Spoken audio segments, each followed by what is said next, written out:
The tale begins with a group of men in white uniforms working hard to till the soil. A shout echoes through the air, demanding someone to bring water. Next, they lay down the straw. Several men stand in a line, carrying buckets of water, while another man perched on the edge of a small cliff berates them as slaves, barking orders to speed up their efforts. Nearby, a goblin scribbles notes into a log carried by one of the men. Meanwhile, one man cannot escape the agony of the relentless lashes tearing into his shoulders, nor the mixture of blood and sweat saturating his body. He grumbles about the excruciatingly harsh existence of lifelong servitude. In a completely different context, the strongest man alive had claimed the title of champion at the young age of 27 and maintained his position as the world's top fighter for 2 consecutive years. During a decisive fight, the referee declared the match over when the towel was thrown in. The victor, with an unbroken record of 23 wins and 0 losses, had secured his place as the heavyweight champion of the largest MMA league in the world. He even wrapped up his career with an undefeated title defense before retiring. That man is Choi Hyun-suk, a celebrated athlete from the Republic of South Korea, and he is the central figure of this story. Not long after his retirement, fate dealt him an unexpected hand in the form of the infamous truck Kuan. As you might guess, the truck collided with him, cutting his life short. Hyun-suk found himself bitterly lamenting the loss of all the money he had painstakingly saved for his retirement. After all, fighting was the only thing he had ever known in life. Adding to his woes, he was a single man with no romantic experiences to his name.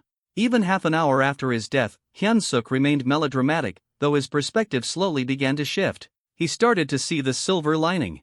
No more grueling training sessions, no more championship matches to defend. He even took solace in his lack of family or close friends, realizing there was no one to grieve his passing. While drifting in this ethereal space, an arm appeared out of nowhere. It belonged to a stunning angel who apologized for her tardiness. She referred to Hyun-suk as an SSS-class hero and introduced herself as Rachel. Her role? She was a recruiter tasked with finding individuals whose earthly lives had ended. Hyun-suk, overwhelmed and confused, blushed at her appearance, particularly at her chest. He flushed even deeper when Rachel grabbed his hand. Hyun-suk requested an explanation and Rachel presented him with 2 choices. The first option was to embrace death and await reincarnation, likely as an unlucky old bachelor. The second was to be resurrected immediately as a hero destined to save a world desperately in need of him.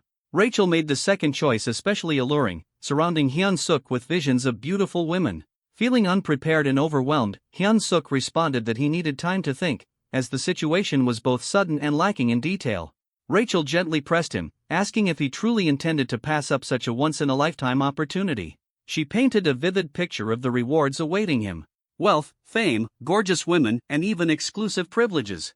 Yet, as Rachel continued her pitch, Hyun-suk had already started tuning her out. He pondered his options. Choosing to become a hero meant fighting once more, a path he had just retired from.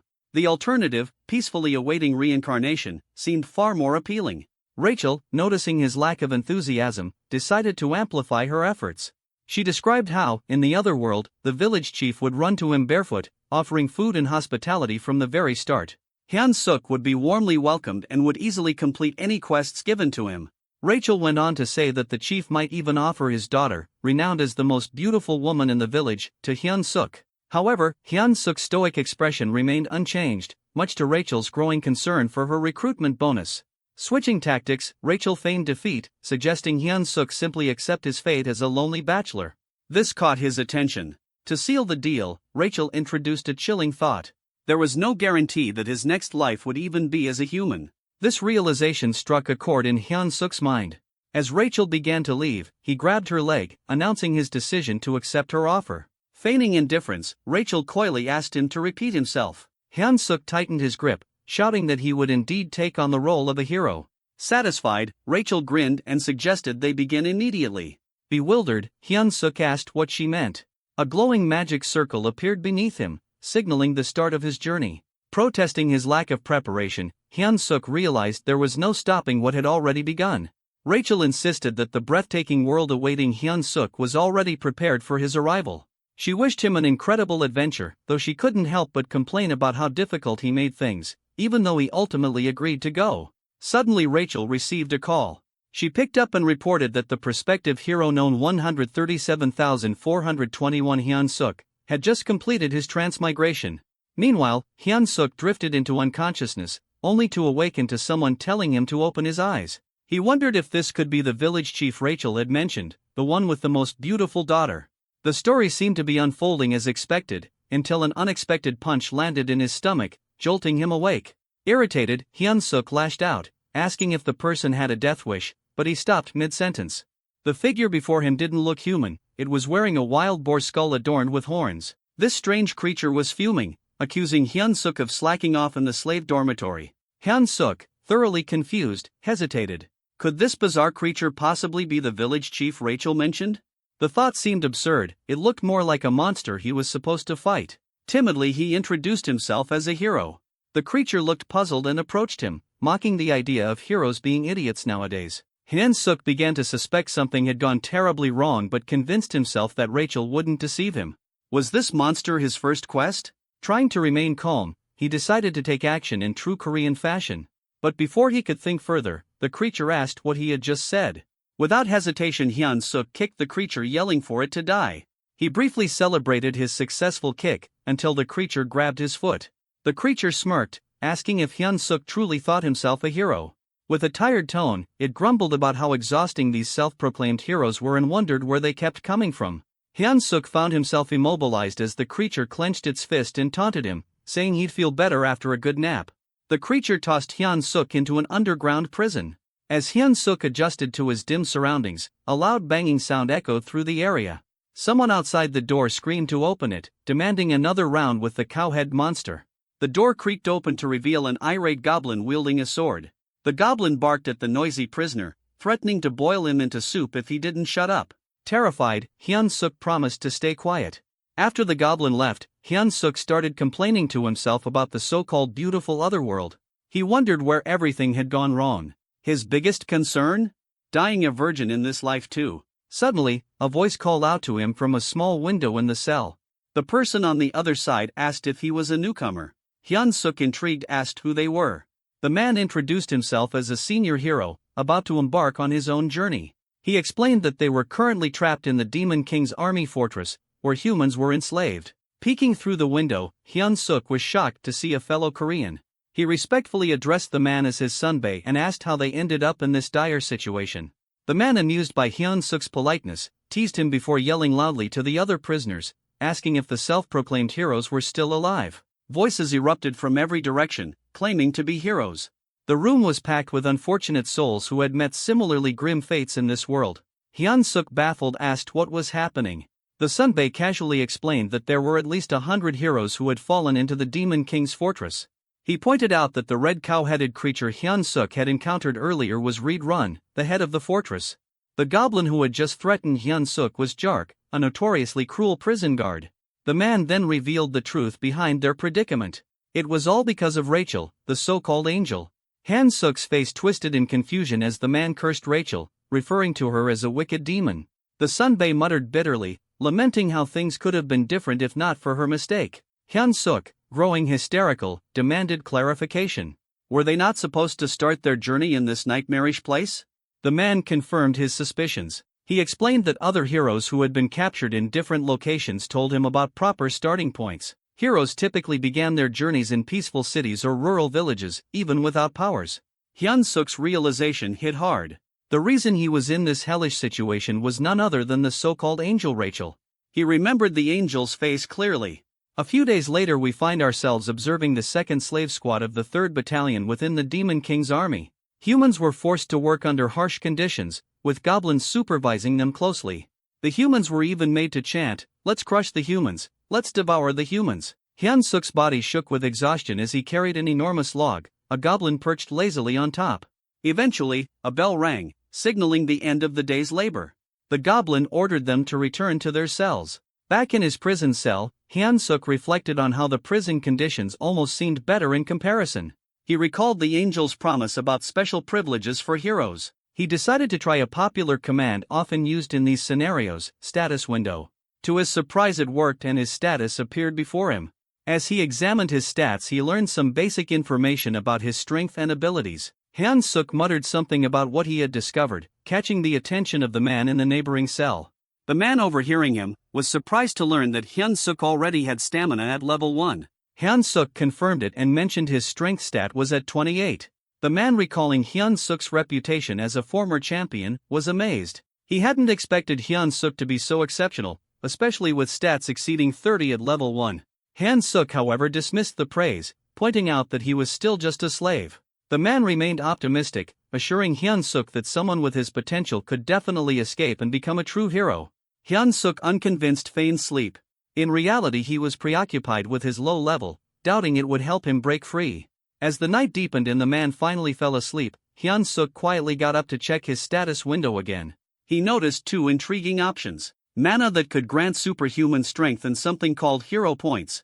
Hyun-suk realized that the other so-called heroes didn't seem to know about hero points, as no one had ever earned any. Suddenly, a familiar light appeared, and the angel re-emerged, flaunting her appearance. With a teasing smile and a playful pout, she greeted him with a cheerful, "Long time no see." She provocatively asked whether she should reveal some important information about hero points. Before she could finish, Hyun-suk grabbed the diminutive Rachel in his hands, his expression dark with frustration. He told her bluntly that he didn't care about hero points or anything else she had to say. At that moment, his priority was giving her a piece of his mind.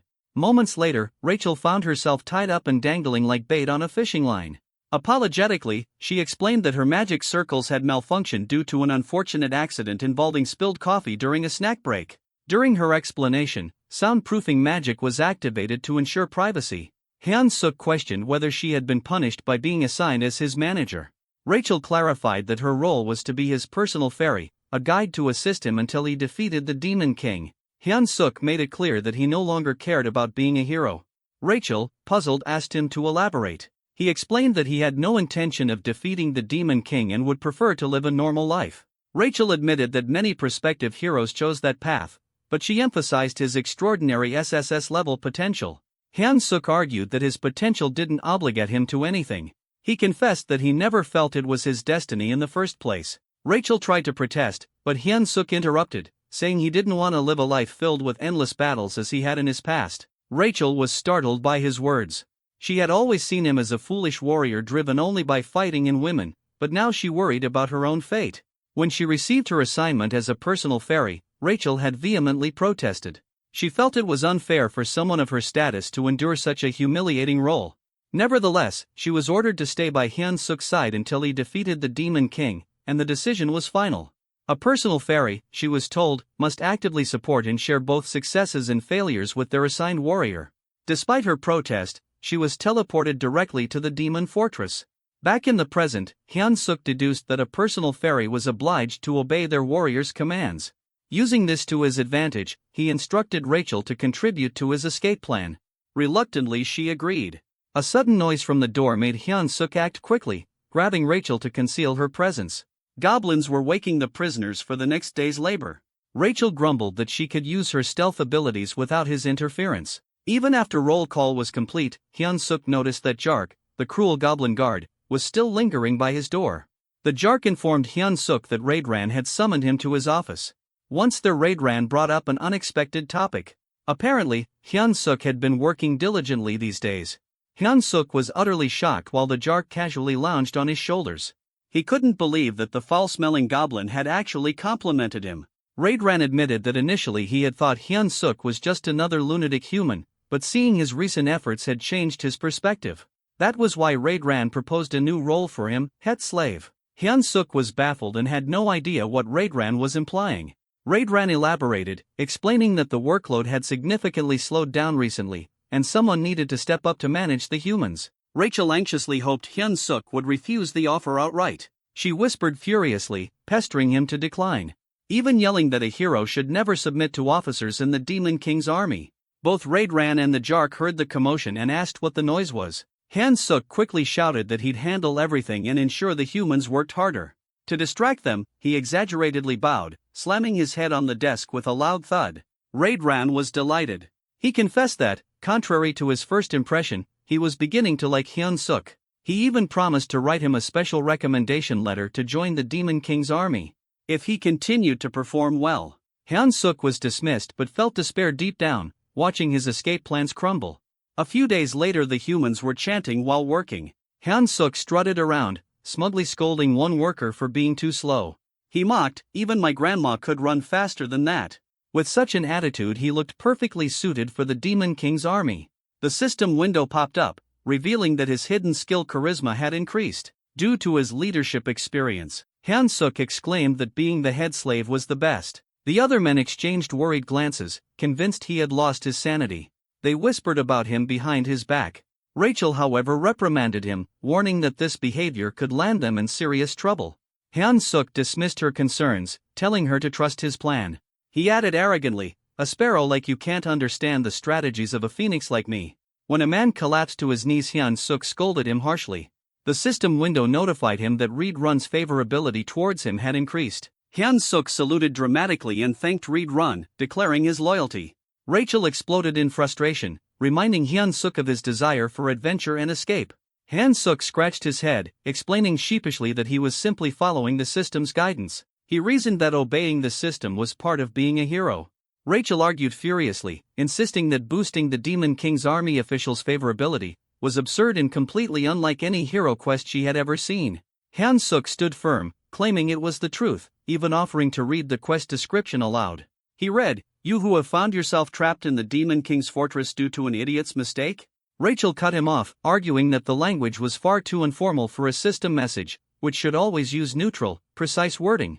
Hyun-suk shrugged, insisting that perhaps an SSS-level hero system worked differently. The previous night, Rachel had made a scene, accusing Hyun-suk of accepting the head slave position too willingly. Hyun-suk retorted that she was the crazy one, not him. Out of nowhere, a system message had appeared, addressed to Hyun-suk. It stated, "You who have found yourself trapped in the Demon King's fortress due to an idiot's mistake might feel as frustrated as someone discovering an empty toilet paper roll. However, this is an opportunity. To become a true hero, you must gain the favor of the Demon King's officer, Red Run, and earn 100 hero points." Hyun-suk had been stunned at the time but realized this was his only viable option. Now back at work, Hyun-suk led the slaves in singing the Demon King's Third Army Corps song. Rachel was puzzled, realizing only high-ranking figures could alter quest objectives. She wondered why they would do such a thing for Hyun-suk. Suddenly, Jark approached Hyun-suk again, instructing him to follow him to Red Run's office. Red Run praised Hyun-suk for the significant increase in productivity among the slaves. Hyun-suk, feigning humility, attributed the improvement to Red Run's wise decisions. Rachel scoffed, muttering that such shallow flattery wouldn't work. But to her shock, Red Run seemed genuinely pleased, visibly flinching with satisfaction. The system window reappeared, announcing that Hyun-suk had achieved his favorability goal and successfully completed the hero quest. He earned 100 hero points, unlocking the beginner hero store with his first points. Both Hyun-suk and Rachel were astonished that the plan worked so effectively. With the favorability quest complete and everything progressing smoothly, Hyun-suk decided it was time to move on to the next phase of his strategy. He approached Red Run, asking permission to begin training the slaves. Red Run raised an eyebrow and questioned the request. Hyun-suk painted an idealistic picture. A group of slaves working in perfect harmony, trained to the point of discipline mastery, each performing the labor of 3 without slacking. He emphasized that with such efficiency, the fortress could be fully constructed within a week. Red Run, however, argued that humans were physically too weak to endure training while continuing their tasks. Unfazed, Hyun-suk added that if this plan succeeded, even the commander would heap praises on Red Run. This was enough to convince Red Run, who approved the training without much further thought. Back in his cell, Rachel was dramatically despairing over the situation. She lamented that her hero had completely lost his mind. Not only submitting to the Demon King's army but now training slaves on their behalf. She felt utterly hopeless and dejected. Hyun-suk, irritated by her theatrics, snapped at her for being so noisy. He assured her he had a plan. Skeptical, Rachel asked if he was trying to make a fool of her again. Hyun-suk, quick-witted as always, retorted by asking if she thought he was her. He then revealed his true intentions, using the slaves to stage a rebellion. Hyun-suk explained that the fortress housed around 3,000 human slaves, while the Demon King's army stationed there had only about 500 soldiers. Furthermore, a base for the Human Alliance was located nearby. In the chaos of an uprising, they could request reinforcements from the Human Alliance. Hearing this, Rachel's despair transformed into admiration. Her eyes sparkling as she admitted he wasn't as foolish as she had thought. Hyun-suk then decided to check the rewards from the quest. Rachel, still skeptical, asked if he truly received hero points or if the whole quest was fabricated. Hyun-suk reassured her, explaining that everything he had been saying was true. He even shared that the hero store had been unlocked and decided to take a look. Hoping for something useful, Hyun-suk approached the store with high expectations. This, he thought, could be his lifeline and the key to gaining a real hero skill. When the status window revealed the store's offerings, Hyun-suk was shocked. The skills included to hold your breath, F rank, which improved breath control, and shit-holding, a skill to endure bowel pressure longer. Hyun-suk sarcastically mused that shit-holding should have been an SSS rank skill, especially useful in public emergencies. The other skills available were mundane, cooking, cleaning, and laundry. Confused and furious, Hyun-suk questioned how these were hero-appropriate skills. Rachel, laughing at his frustration, explained that the store was still at level 1. She assured him that collecting more points and leveling it up would eventually unlock better options. Still fuming, Hyun-suk lashed out, telling Rachel to shut up and calling her a swindling fairy. The next day, the slaves saluted the Demon King as Hyun-suk commanded them to sing the Third Army Corps song. At his signal they began. We, the great Demon King army, defeat humans, eat humans, forget all the suffering when you catch them. Nothing under the sky compares to the Demon King's affection. Reed Run observed the performance, feeling pleased with his decision to allow Hyun-suk to train the slaves. Suddenly, the door to his quarters burst open as Jark entered with urgent news. The human army was advancing toward the fortress. The 8th Division, the largest unit in the area, had already fallen into a trap and retreated. If the 8th Division had been defeated, Jark warned, it was only a matter of time before the humans reached the fortress. Despite the dire situation, Reed Run remained calm. He acknowledged Jark's suggestion to evacuate but insisted they wait a moment. He declared that since ancient times, wars were won or lost based on supply lines. The first rule of war, he stated, was never to lose a competent supply officer. With that, he instructed Jark to leave while he took care of Hyun-suk before following. Meanwhile, Hyun-suk scolded the slaves, asking if they were prepared to follow his orders. Hearing a commotion, he sighed, suspecting that combat training might once again be interrupted by Reed Run's constant surveillance. Checking the status window, Hyun-suk noted that while his abilities had improved slightly, it wasn't enough to launch a rebellion. He muttered aloud, hoping for an unexpected event that could help him increase his power quickly. Before he could finish his thoughts, Reed Run landed abruptly beside him. Reed Run tapped Hyun-suk's shoulder and called out to him, catching him off guard.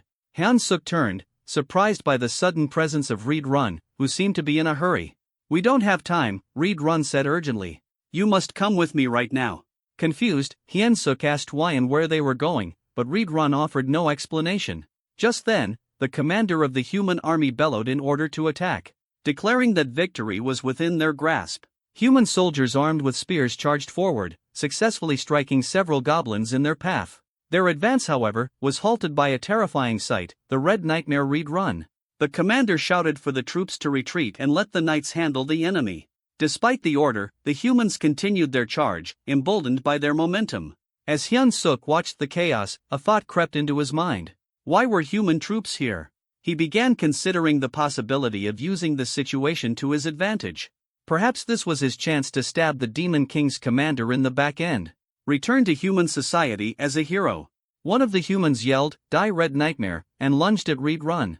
With unsettling ease, Reed Run grabbed the man by the head and crushed it, leaving Hyun-suk frozen in shock. Reed Run then unleashed his combat arts, performing the 7th movement. He slammed the soldier's face into the ground, following it up with an area of effect attack, the explosive destruction wave. The ground shattered, sending human soldiers flying through the air. Turning back to Hyun-suk, Reed Run asked, "Are you alright?"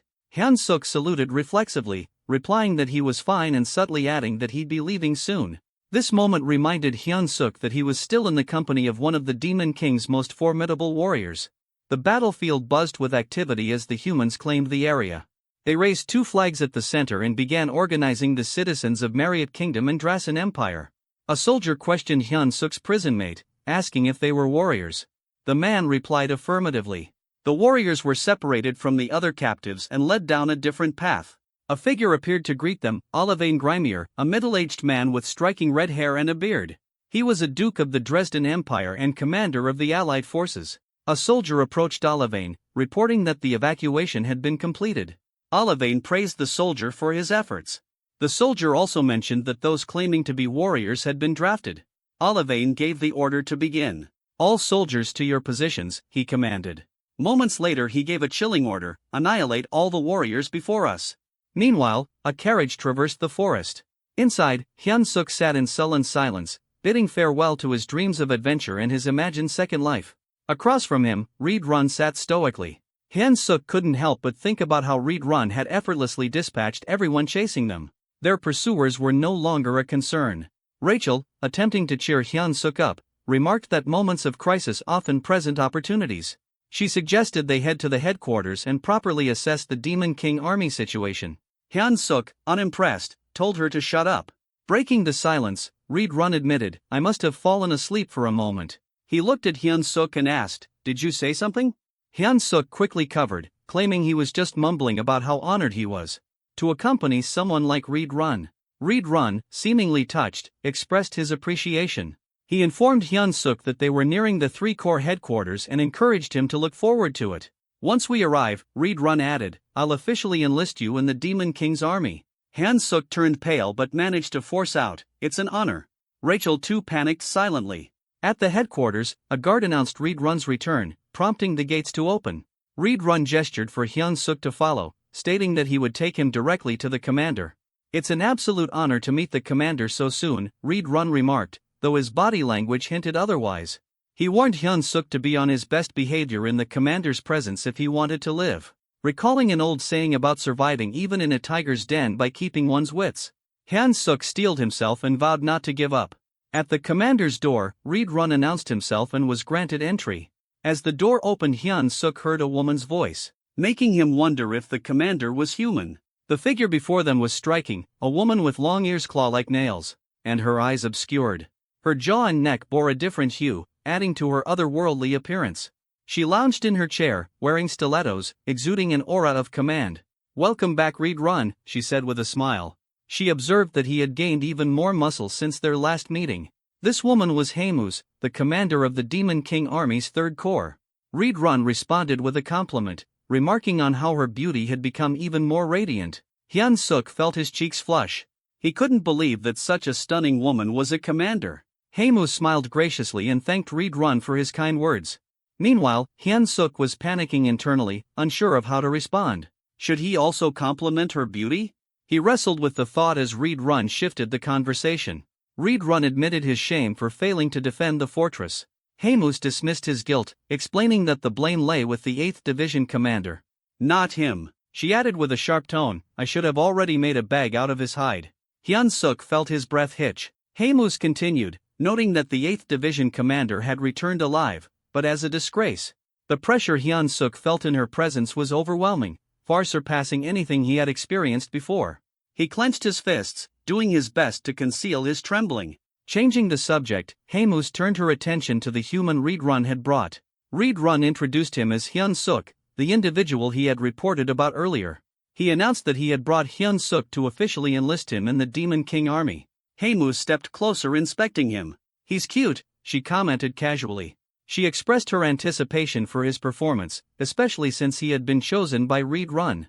Hyun-suk, though flustered, managed to stammer out that he would do his best. Haemus, however, remarked skeptically, "With that body you won't last long in the demon army." She turned to Reed-Run asking if he agreed. Reed-Run nodded, adding, "He'll be eaten alive by the others." Reed-Run then noted how rare it was for a human to join the demon army and requested permission to train Hyun-suk personally. Haemus' response was swift and firm. "Absolutely not," she said. She explained that Reed-Run's time shouldn't be wasted on a human. Then something startling happened. Haemus began to transform. Her head morphed into something resembling a flower, but one with teeth and a long tongue. Hyun-suk's jaw dropped in disbelief as he watched her shove her arm into her own mouth. Moments later, her face returned to normal, and in her arms she held a black dog-like creature. She informed Hyun-suk that he would now be tasked with caring for her pet. The creature, though small, looked ferocious. "This is Bobo," Haemus introduced him warmly. "Isn't he adorable?" Hyun-suk on the inside wondered what kind of pets this could possibly be. He couldn't help but think that it looked like it had come straight from the depths of hell. Also, in his own language, the name Bobo meant stupid, which added an ironic twist to the situation.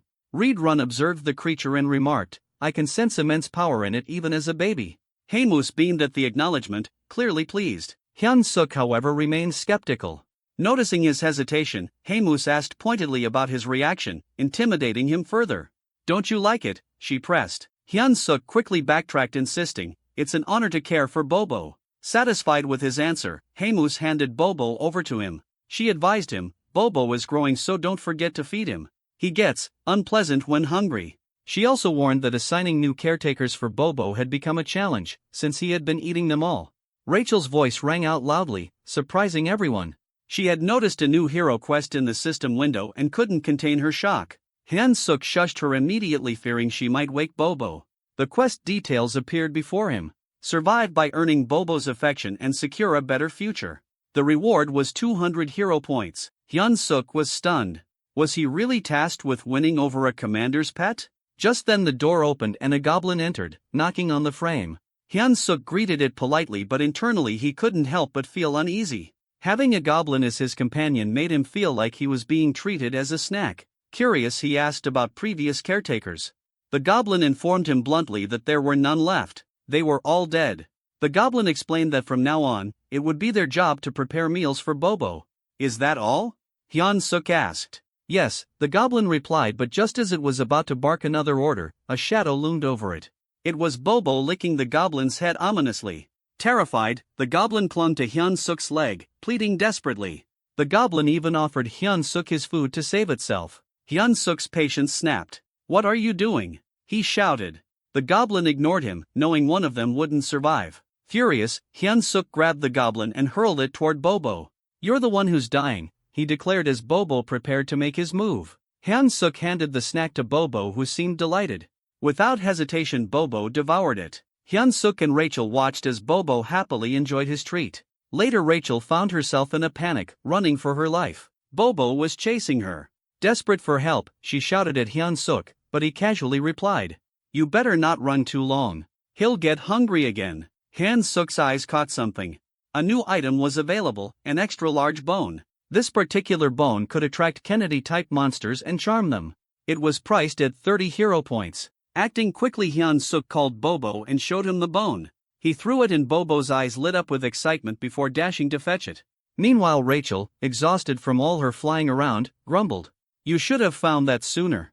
Hyun-suk, smug, replied, "That's why my brain doesn't miss the small stuff." He thought the quest would be smooth sailing from then on, but he was wrong. Bobo suddenly lunged at him, narrowly missing and tearing only the hem of his shirt. That's when it hit him. The bone wasn't enough. Bobo needed fresh meat. Rachel asked if he was seriously considering taking Bobo outside. Hyun-suk mulled it over, feeling the pressure as Bobo began baring his fangs. Frantically, Hyun-suk blurted out the first calming word that came to his mind. "Walk." Bobo froze and immediately changed his demeanor. The feral energy vanished, replaced by a happy tail wagging excitement. Bobo even hugged Hyun-suk, who sighed in relief. Now outside, Hyun-suk searched for the kitchen, but he was utterly lost. Bobo, full of energy, was pulling him in all directions, making things harder. Rachel, scanning the area, admitted she couldn't smell any food. She spotted a goblin and suggested asking it for directions. Hyun-suk approached the goblin, who looked puzzled to see a human. As Bobo reverted to his wild nature, the goblin froze in terror. Hyun-suk tried to reassure the goblin, explaining it was just Bobo's walk time. The goblin, still horrified, asked why a human was walking Bobo. Bobo licked the goblin's face and Hyun-suk firmly told him, "You can't eat him." Hyun-suk asked where the kitchen was and the goblin, trembling, pointed to the left before sprinting away.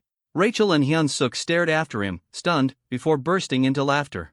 The goblin's terror was so over the top, it made them question if he really belonged in the demon army. Once the laughter died down, Hyun-suk refocused. He was ready to search for meat in the kitchen. Rachel, however, questioned his long-term plans, asking if he intended to care for a dog forever. Hyun-suk scoffed, replying that of course not, he still had dreams to chase. But when he turned back, Bobo was gone. Panic hit him instantly. He turned pale and shouted, "Where the hell is that dog?"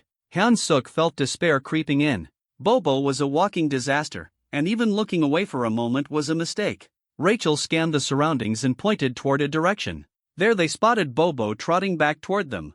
Hyun-suk exhaled in relief, scolding, "You scared me half to death." Bobo returned happily, but blood dripped from his mouth and his stomach was visibly full. Suddenly they heard shouting. "Commander Regis is dead." A vow for revenge echoed through the air. Hyun-suk froze in horror. Rachel pointed accusingly at Bobo, whispering, "He's the culprit." Goblin soldiers emerged and Hyun-suk and Rachel began running for their lives. Rachel, gasping, asked if they were about to die. Hyun-suk snapped, "Shut up and run." They reached a dead end cornered by goblins shouting accusations. One goblin vowed to tear off Hyun-suk's arms like chicken wings.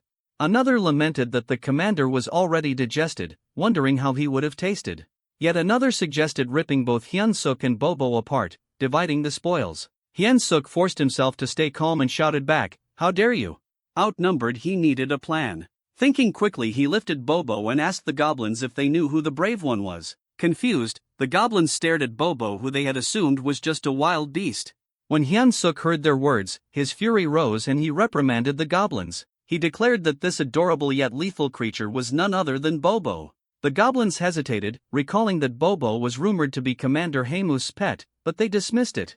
They assumed it was just another deceitful trick from a human. Still, some goblins began to worry that Hyun-suk might actually be telling the truth. Hyun-suk questioned how they could fail to recognize Bobo, calling it a disgrace. The goblins stared at him, baffled by his confidence. Hyun-suk, maintaining his composure, commanded Bobo to unleash his beast mode. Without hesitation, Bobo obeyed, transforming into a ferocious predator, saliva dripping as if anticipating a meal. Hyun-suk addressed the goblins again, reaffirming, "This is Bobo." He then ordered, "Bobo, bite him." Bobo let out a deafening roar and pounced on the nearest goblin. Blood splattered as Bobo's teeth tore into his target. Hyun-suk watched the grisly scene unfold, casually remarking, "A dog without a muzzle sure gets messy." When Bobo finished, only the goblin's bones remained. Turning to the others, Hyun-suk asked mockingly, "Anyone else doubt who Bobo is?" The goblins frantically apologized, claiming they had no idea it was really Bobo. At that moment, a system notification appeared before Hyun-suk. It revealed that his extraordinary charisma had subdued numerous demons, increasing his hidden charisma stat. Hyun-suk grinned, pleased with the recognition. Just then, a voice from behind interrupted him. A calm but commanding presence addressed the group, wondering aloud about the commotion. It was Commander Haemus. She surveyed the scene amused, commenting that the cute new beak was causing quite the stir outside. Hyun-suk felt his blood run cold. Standing in her office had been nerve-wracking enough, but now facing her here was even worse. Haemus chuckled, clearly entertained by Hyun-suk's audacity and using her name and Bobo to survive. Hyun-suk bowed deeply, admitting he had committed a severe offense. Haemus raised an eyebrow, confused as she had actually intended to compliment him.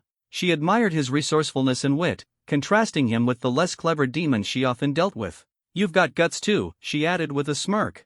Hyun-suk stammered out a hesitant thank you, unsure if her words were genuine praise or a veiled threat. Haemus elaborated, sharing how the demon army relied heavily on brute strength, often creating unnecessary chaos. When Hyun-suk inquired what kind of trouble she meant, she cryptically replied, "You'll find out soon enough." She shifted the conversation, once again suggesting he consider becoming an executive in the demon army. Hyun-suk was stunned, feeling entirely unqualified, but Haemus dismissed his self-doubt. "You can't keep using my name and Bobo forever," she declared. She explained that the army had a decisive duel system where one could claim their opponent's rank. She gave him 1 month to prepare for a battle. If he won, she would extend her protection for another month. If he continued to succeed, he might even rise to the rank of battalion commander and prove useful. Hyun-suk hesitantly asked what would happen if he lost. "You'll regret surviving the battle," she replied coldly, implying that failure would lead to a fate worse than death. Left with no other option, Hyun-suk accepted. Haemus even chose his opponent on the spot.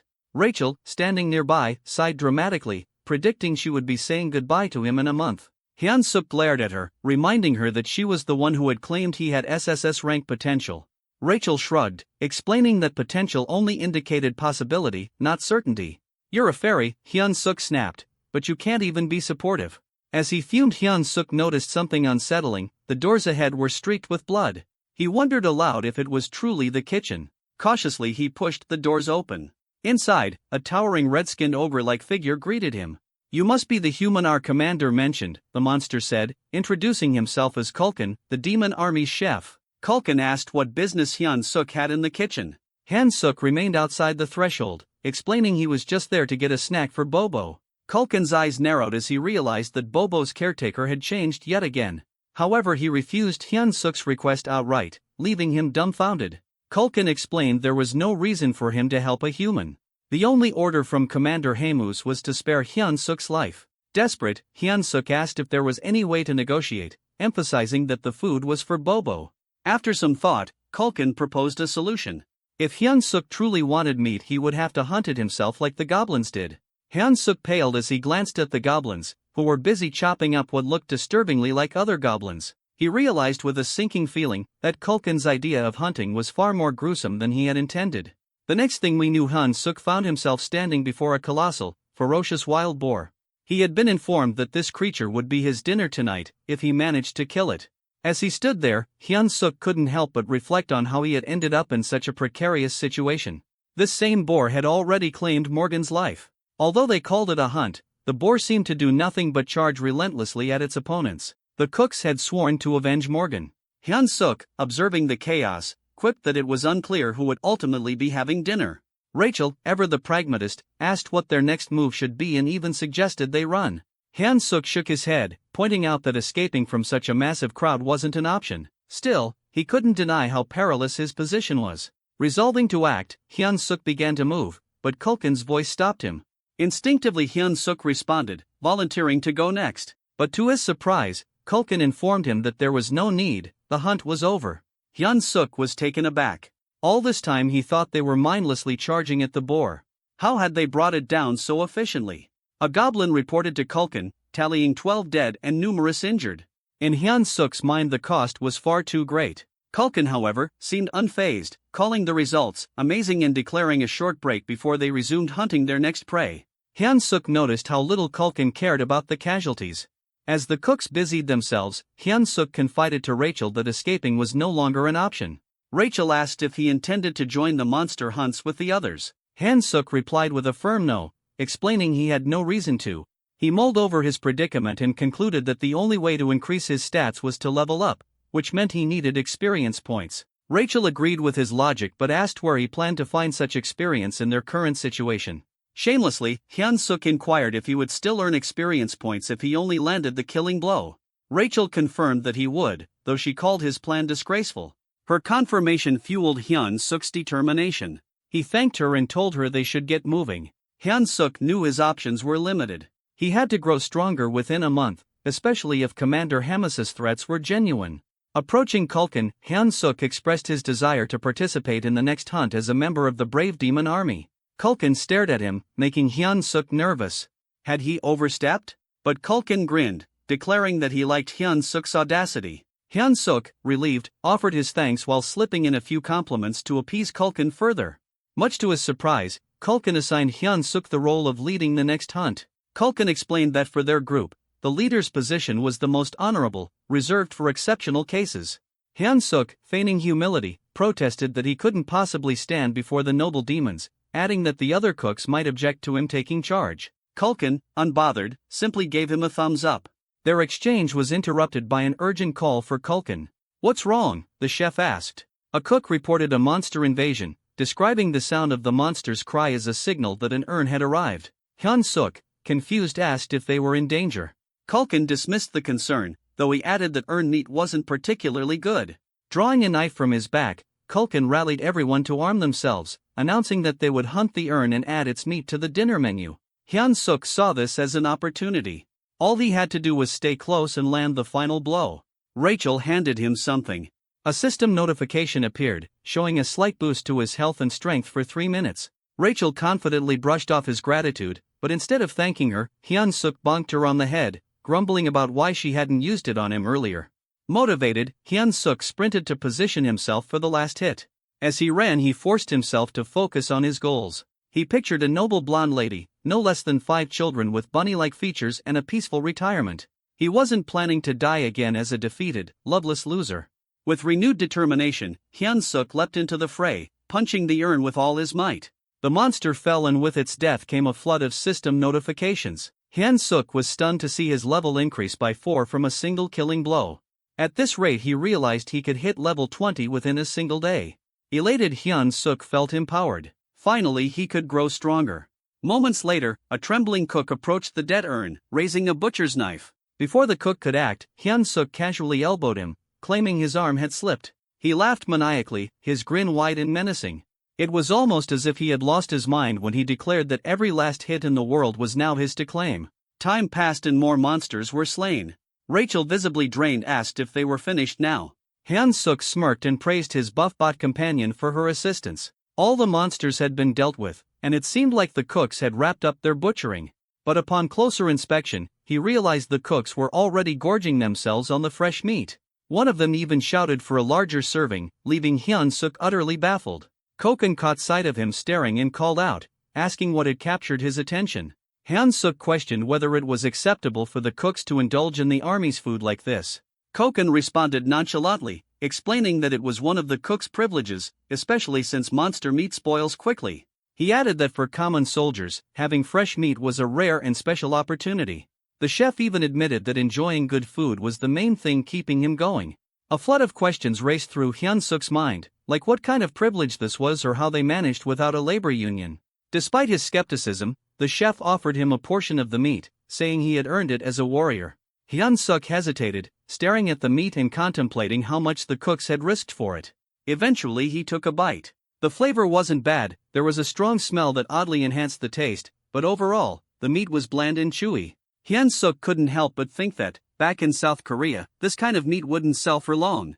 The realization struck him. These cooks were risking their lives for mediocre meat. His thoughts shifted to an idea. What if he created a dish better than this? It dawned on him that he could win their loyalty through their stomachs, earning their favor and becoming the kitchen's god. He opened the Hero Shop interface, much to Rachel's surprise. After spending points on a skill and an item, he revealed his purchases. A cooking skill ranked F, costing 50 points, and a seasoning loaded with MSG for 20 points. Rachel looked at him in disbelief, scolding him for wasting points on salt. Hyun-suk dismissed her criticism, explaining that she was underestimating its potential. He demonstrated, sprinkling the seasoning over the meat. The transformation was immediate. The aroma became rich and the meat turned juicy and inviting. Hyun-suk felt triumphant, imagining himself as the god of this new culinary world. He presented the enhanced meat to Kulkin, who initially declined, saying he was already full. But Hyun-suk insisted, claiming he had poured his soul into the dish and could die happy if Kulkin tasted it. Reluctantly Kulkin took a bite. The flavor transported him to his childhood. He remembered his mother asking if he wanted meat for dinner, a memory so vivid it brought tears to his eyes. Afterward, Hyun-suk left with a bag of meat, a gift from the chef, who reminded him that it would stay fresh for only 2 days. When Hyun-suk returned, Bobo charged at him, startling him. Quickly, he handed over the meat, calming Bobo instantly. Hyun-suk encouraged Bobo to eat to his heart's content, pulling out every piece of meat from the bag. Bobo devoured it happily, and Hyun-suk even promised to bring more tomorrow, earning a boost in Bobo's affinity. This also completed their hero quest, awarding them 200 hero points, exactly as Hyun-suk had planned. Rachel noticed his success and pointed out an item on his screen that could enhance his stats. When she asked why he hadn't used it, Hyun-suk explained that he avoided it because he didn't know how it worked, blaming it certain idiots who had skipped the tutorial. Rachel, unfazed, reassured him that it wasn't too late. She began explaining how bonus points worked. Strength increases power. Stamina boosts endurance and resilience. Agility improves reflexes and speed. Mana corresponds to magic. When Hyun-suk asked about charisma, Rachel explained it was a hidden stat that couldn't be leveled up with bonus points, only through proper training. She advised him to balance the stats equally, but Hyun-suk disagreed, believing it would be more effective to focus solely on strength. Rachel was taken aback by his train of thought. She explained that while focusing on strength might work at the beginning, mana becomes crucial as things progress. It's clear that a body enhanced by mana far surpasses one built purely on muscle training. Hyun-suk adjusted his points and asked Rachel if the distribution was acceptable. Rachel examined it and admitted it wasn't bad. She then instructed him to visit the shop and purchase a fundamental skill for mana control. Curious, Hyun-suk asked what mana control entailed. Rachel explained that it was essentially a skill to help him manage and manipulate his mana efficiently. She estimated the cost at around 100 hero points. Hyun-suk began searching for it in the shop, only to find nothing. Rachel was shocked as it was supposed to be a common item. Disappointed, Hyun-suk muttered how he thought she'd finally be of use. Frustrated, he even accused her of being completely useless. Rachel defended herself, insisting it should have been there. 3 weeks later, Hyun-suk reached level 100, but the process had taken longer than he expected. Rachel remarked that the experience points required increased significantly as he leveled up. Hyun-suk pondered whether any other heroes were working as tirelessly as he was. Rachel informed him that he had already become a sinecure. Hyun-suk found that hard to believe. He berated Rachel, reminding her of the countless times he had nearly died that day. Rachel explained that most people take about 6 months to reach level 100. She added with some sadness that she wanted to get along with him, but Hyun-suk retorted that she had brought it upon herself. At that moment, the door opened and a goblin entered, informing Hyun-suk that the commander wanted to see him. When Hyun-suk arrived at Haemu's office, she greeted him warmly. She remarked that he looked healthier than before and had clearly grown stronger. She noticed that his mana had doubled. Hyun-suk explained that he had been working hard to provide the best quality meat for Bobo every day. Haemus, however, commented on how rapidly his strength was increasing. She asked if it had something to do with the hero leveling system. Hyun-suk froze, realizing that Haemus knew he was a hero. He wondered how long she had known. Haemus assured him that she had figured it out the first time they met. He asked her how she knew. She explained that she had a connection to someone who was deeply interested in heroes. Haemus then asked why he thought she had summoned him. Hyun-suk tried to guess, mentioning his recent battles. She reminded him of their promise and asked if he remembered it. When Hyun-suk affirmed that he did, she scolded him for his behavior. Suddenly, Haemus transformed into a monstrous flower-eating creature. She expressed her frustration with how quickly he was leveling and warned him to work harder if he wanted to survive. For her, it was all about entertainment. Hyun-suk recalled how crowds are most thrilled not by flashy performances or easy victories but by dramatic, unexpected twists. He realized she had set him up against an opponent he could never hope to beat. Rachel, panicked, yelled asking what his plan was. Hyun-suk told her to stay calm and let him think. He reasoned that his best course of action was to gather as much information as possible about the opponent before the battle. Hyun-suk intended to study their strength carefully. Rachel pointed out that they only had the opponent's name, questioning how he planned to identify them. Hyun-suk revealed his plan to buy an item from the hero shop called the Combat Power Meter. The device, costing 50 hero points, would measure an individual's strength, stamina, agility, and mana. Hyun-suk intended to use it to gauge his opponent's power level and then train against someone with a similar level. Rachel sighed, teasing him for only being clever in critical moments. Hyun-suk fired back, saying it was better than always being useless. They tested the combat power meter on Rachel first. Her combat power was 375. She admitted she couldn't tell if that was high or low, so she suggested measuring Hyun-suk's.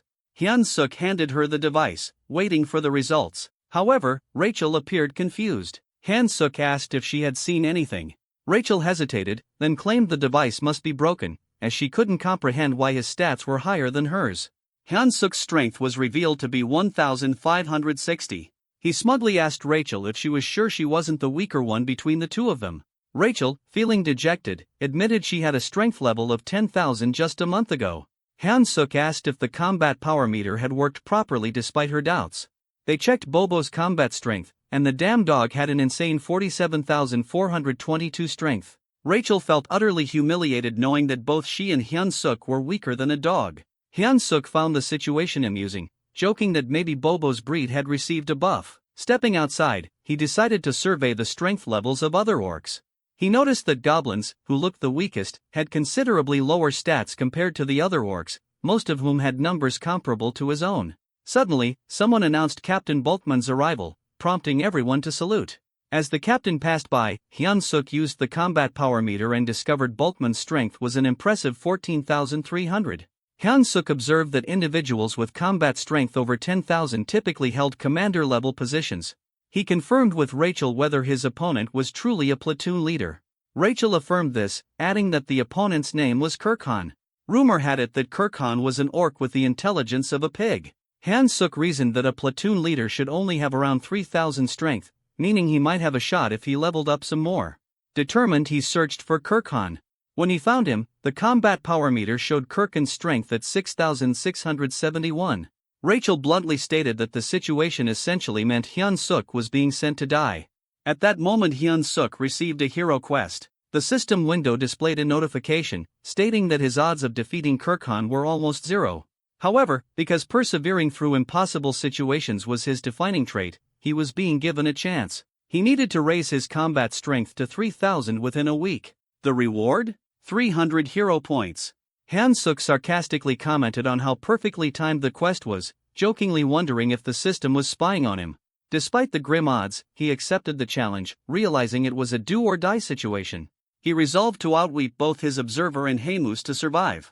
The next morning in the kitchen, Hyun-suk made his presence known. Kirkhan greeted him and took note of the goggles Hyun-suk was wearing, finding them intriguing. He asked where Hyun-suk had gotten them. Hyun-suk casually replied that he'd seen others wearing them and decided to get a pair himself. Kirkhan speculated that it must be a trend among the younger generation before quickly changing the topic. He instructed Hyun-suk to get ready for the hunt. Curious, Hyun-suk used the combat power meter on Kulkin and discovered his strength was an overwhelming 35,230. This perplexed Hyun-suk as it far exceeded the typical strength of a captain. Looking around, he realized that even the other cooks had high combat strengths due to their constant battles with demonic beasts. This gave Hyun-suk an idea. If he could spar against someone with a similar strength level to Kirkhan, he could prepare himself better for the upcoming fight. Hyun-suk requested permission from Kulkin to spar with one of the cooks, explaining that it would help him improve and contribute more effectively. Kulkin initially dismissed the idea, stating that Hyun-suk was already strong enough for a human and didn't need to rush things. However, Hyun-suk subtly threatened Kulkin, saying he'd eat the high-quality meat for himself if he wasn't allowed to spar. Reluctantly, Kulkin relented and asked Hyun-suk to choose his sparring partner.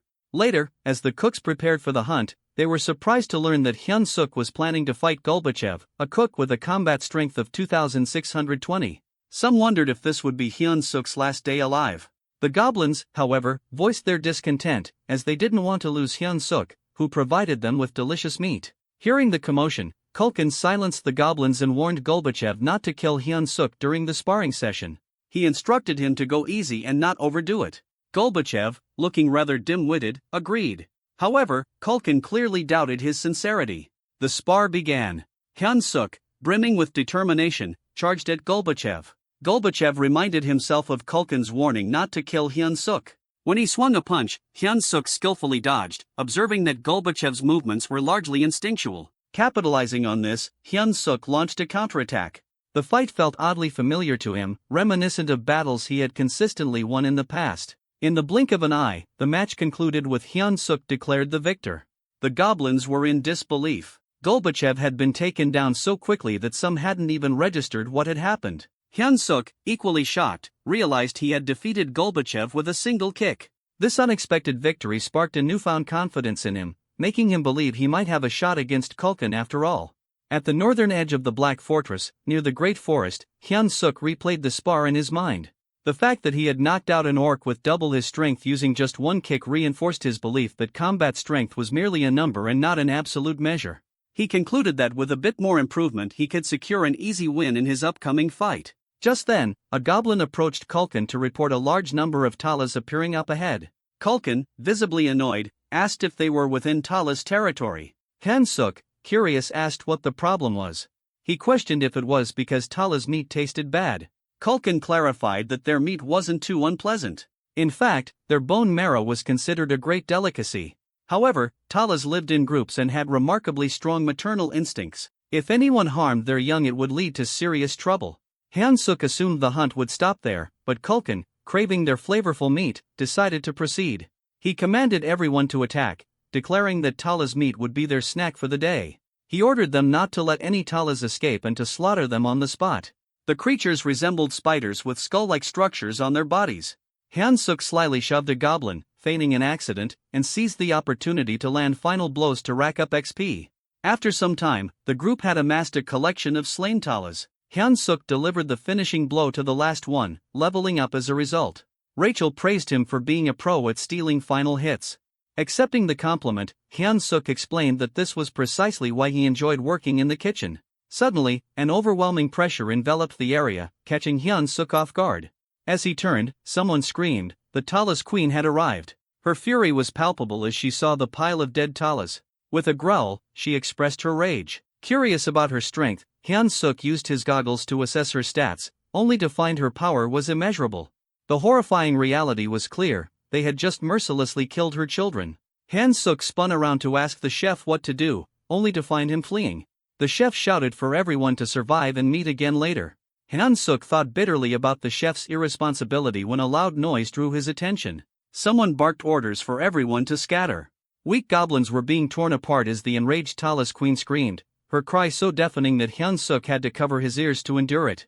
Rachel alerted him to look behind, and when he turned, he saw hundreds of Talas charging toward him, led by the queen herself.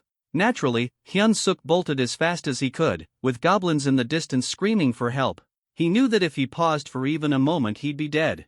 Eventually he stumbled upon a cave and hesitated, wondering if it was safe. Rachel reassured him it was empty, claiming she had scouted it earlier.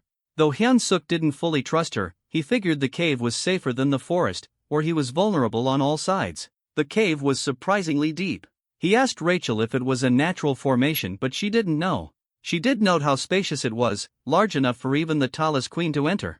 An idea began to form in Hyun-suk's mind as he spotted a gooey substance on the wall. Rachel dismissed the possibility of it being a Tala's hideout, citing the chef's claim that no Tala's groups were nearby. However, the sticky residue unsettled Hyun-suk. Were these spider webs? Then he saw them eggs. Realizing the cave was a Tala's nest, he knew it wasn't a safe place after all. Just as he decided to leave, glowing green eyes emerged from the shadows. A fully grown Talus charged at him. Hyun-suk sprinted as fast as he could, with Rachel frantically asking if they were heading in the right direction. Hyun-suk admitted he had no idea. This was his first time in the cave too. Suddenly he stepped on something, lost his footing and slipped. Panicked, he grabbed the first object he could find and hurled it at the Talus. The creature caught the object in midair, an egg. To Hyun-suk's surprise, the Talus stopped attacking, seemingly distracted by the egg. He turned to Rachel for an explanation. Rachel theorized that the Talus might have found the egg appealing due to its round, smooth and moist texture, noting that it resembled a Tala's egg. Inspired, Hyun-suk grabbed another egg and taunted the Talus, declaring he wouldn't take any more of its nonsense. The Talus panicked, confirming that his strategy was working. Taking a firm stance, Hyun-suk hurled the egg. The Talus scrambled to catch it, reacting almost desperately. Rachel observed the Talus's impressive agility and physique, likely enhanced by its monstrous nature. She questioned Hyun-suk about his next move. Hyun-suk, exasperated, asked what options he had left when there were still over 100 eggs scattered around. Despite the situation, Hyun-suk even dared to taunt the Talus when one of the eggs cracked. He mockingly told the Talus that he could probably catch better than it could. Hyun-suk ordered Rachel to fetch him another egg, but she informed him that they were down to the last one. Panic set in as Hyun-suk turned pale, realizing he had seriously messed up. The Talus let out a furious growl and lunged at them. Hyun-suk quickly ordered Rachel to cast a buff spell. The Talus queen was seething with rage, but Hyun-suk noticed that she was already drained from chasing after the eggs. He steadied himself and focused, knowing he could seize victory. As the Talus queen charged at him, Hyun-suk prepared his ultimate attack, Paradise Reincarnation Shot. Instead of retreating, he confronted the monster head-on, delivering a powerful strike that defeated the Talus. Several system notifications popped up, confirming that Hyun-suk had leveled up. Rachel rushed over to check on him, asking if he was alright. Hyun-suk admitted he wasn't, joking that he felt like he was dying right then and there. He suggested they find a safer spot. To his surprise, Rachel revealed that she could also use healing magic. Hyun-suk praised her, remarking that investing in mana points had really paid off. Rachel, however, modestly explained that her magic wasn't very potent and could mostly just stop bleeding. Hyun-suk allocated his newly earned stat points and decided to head back. At level 108, his stats now stood at Strength 56 plus 2, Agility 53 plus 2, Stamina 55 plus 2, Mana 53 plus 2 and Charisma 27. He felt a sense of accomplishment with his now balanced stats, even though he wasn't sure how to utilize them all just yet. He considered it an investment for future endeavors. Suddenly a familiar voice echoed in the cave. It was Kulkin, delighted to see Hyun-suk alive. Hyun-suk asked why Kulkin was there. Kulkin explained that he'd found the cave while fleeing and thought they were lucky to have made it out alive. But Kulkin froze when he realized it was the Tala's nest. He spotted the scattered items on the ground. Hyun-suk revealed that they were Tala's eggs, explaining that this was where the Talas laid them. Kulkin's eyes lit up upon hearing this. He excitedly mentioned that Tala's eggs were an extremely rare delicacy, reserved for high-ranking officials. Hyun-suk, irritated, yelled at Kulkin to focus since they needed to escape. Kulkin remarked that the Talus queen was likely already in the cave and admitted that defeating her would require someone of division commander rank or higher. He resigned himself to the idea that the egg would be his final meal. Suddenly voices echoed from the entrance. The surviving goblins had arrived, along with the head chef. Kulkin acknowledged those who barely made it and offered them a taste of the precious egg. Hyun-suk silently vowed not to let this be his last meal, especially since he hadn't yet enjoyed his wife's 5-dish spread. Determined, he refused to die in such a pitiful place. Meanwhile, in Haemu's office, someone greeted the commander, commenting on his usual stiff demeanor. She inquired if he had completed his assigned mission. Reed Run reported that he had successfully captured the Holy Empire's next saintess, as instructed. Impressed, Haemus praised Reedrun for infiltrating a fanatical cult in just 3 weeks. She patted his head, causing him to blush. Their moment was interrupted by a knock at the door. Annoyed, Haemus remarked on the interruption. A goblin informed her of an urgent report regarding the cooks sent to gather ingredients. Haemus dismissed it at first, assuming it was a routine issue, but the goblin clarified that the incident was severe. The Talus Queen had appeared, leaving most of the cooks, including Kulkin, dead or missing. Haemus asked about Hyun-suk, to which the goblin reported that he was also missing. Hearing this, Riedrun's expression darkened. Back in the cave, the goblins were toasting with Tala's eggs resigned to their fate. Kulkin bid them farewell, but Hyun-suk smacked him on the head, yelling at him to snap out of it. Kulkin gave him a bewildered look as if asking, "What the hell?" Hyun-suk replied that Kulkin seemed to be under some wicked spell and claimed he used a secret weapon to wake him. With a triumphant grin, Hyun-suk pulled out a new item. The Beast Encyclopedia, Demonic Beast Edition. The encyclopedia contained detailed information on nearly all demonic beasts and required 50 hero points to acquire. He searched for information about the Talus, a spider-like demonic beast that lives in colonies and is known for its exceptionally strong legs. To defeat a Talus, one must aim for its weaker spots such as the torso and head. The bodily fluids of the Talus are extremely flammable, and its eggs contain a substance as volatile as a bomb. The caves constructed with the Talus saliva are also highly susceptible to fire, so using flame magic inside them is a dangerous gamble. Hyun-suk turned to Kulkin, asking if he could wield fire magic. Kulkin admitted he could, but only for simple attacks like shooting flames. With a resigned sigh, Kulkin advised Hyun-suk to abandon his efforts, warning that the Talus carapace was too tough for his flames to penetrate. Hyun-suk dismissed his concerns, stating that he had no intention of burning the Talus directly. Gathering the group, he unveiled his plan. He emphasized that they needed to survive so they could continue enjoying delicacies like the Talus eggs. The goblins, however, thought his plan was futile. Hyun-suk cleverly tempted them by promising an unlimited feast of premium demonic beast meat as a celebration if they made it out alive. Their eyes sparkled with renewed determination, and Kulkin, drooling at the thought, eagerly asked about the plan. Pleased with their motivation, Hyun-suk explained the details, stressing that no matter what, they must not stop running until they reach the exit. With the plan set, they moved out. Soon they encountered a swarm of Talus. Hyun-suk signaled Kulkin to prepare his flames. At the right moment, Kulkin unleashed fire, causing part of the cave to erupt in an explosion. Rachel observed the chaos and asked Hyun-suk what he had done. He explained that by allowing the fire to spread, the remaining eggs deeper in the cave would act as a distraction. This would keep the Talus occupied long enough for them to escape. Hyun-suk instructed the goblins to stay focused on surviving and to throw an egg as a diversion if needed. With only one egg left in his possession, they had to locate the exit before using it. As they pressed on, Rachel spotted light ahead. Hyun-suk guided the group toward it, urging them to keep running. Relief washed over them as they reached the light, but it was short-lived. Standing in their path was the Talus Queen. Hyun-suk's expression darkened as the massive creature blocked their way. Kulkin, equally dismayed, whispered that the queen had returned, believing their doom was imminent. But Hyun-suk refused to give up. He noticed the queen wasn't attacking them outright. Sensing an opportunity, he addressed her directly. He instructed Kulkin to ignite something, then held up the last egg, threatening to detonate it. If this explodes, Hyun-suk warned, we all die, your offspring included. The queen hesitated, her gaze fixed on the egg. Hyun-suk intensified his demand, urging her to step aside. The queen screeched loudly, causing tension to rise. Rachel anxiously asked what they should do next. Hyun-suk, out of ideas, lit the egg and hurled it toward the cave wall. The egg detonated, igniting a fire that spread rapidly. The ground trembled as the cave began to collapse. The goblins, terrified, scrambled to escape. Hyun-suk shouted for everyone to prioritize getting out alive. But as he fled, he suddenly froze, distracted by a system notification. He had leveled up. Rachel, exasperated, yelled at him to move before he was buried in the rubble. Glancing back, Hyun-suk saw the Talus Queen being crushed beneath the falling debris. More notifications flooded his vision. He had leveled up repeatedly. The realization hit him. All the Talus killed in the collapse had counted as his experience points. This was, without a doubt, speedy XP farming at its finest. Hyun-suk stood there, dumbfounded,